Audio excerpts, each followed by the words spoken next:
थाणो मुलाखां जे ॾूरां इलाइक़े मॉल में जाम शुरू इत्ताद अॻवाननि पारां बरसात मुतासिर 400 कुटुंबनि में राशन विरायो वियो आहे। जाम शुरू इत्ताद अॻवान मलक चंगेज़ खान, सरदार काबू खान ब्रह्माणी, हाजी मोहम्मद रमज़ान खान पालारी,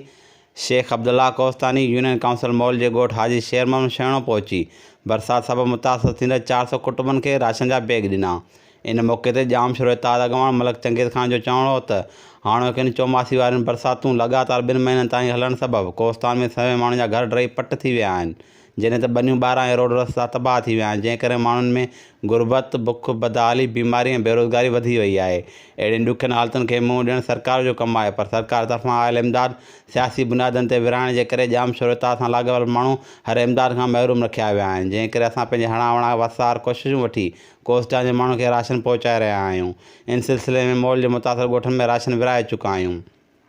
इन मौक़े ते सरदार काबू खान ब्रह्माणी जो चवणो हो त यूनियन काउंसिल मॉल में ॻोठ हाजी शेर मोहम्मद शेणे समेत भरपासे वारनि इलाइक़नि जा माण्हू जाम शुरू इत्ताद सां वास्तो रखनि था, जिन खे हमेशह जीअं हिन भेरे नज़रअंदाज़ कयो वियो आहे, जंहिं करे असां पंहिंजे माण्हुनि खे यकीन ॾियारणु चाहियूं था त असां आला ऐवाननि ताईं आवाज़ बि उथारींदासीं ऐं वसार तव्हांजी ख़िदमत बि कंदासीं।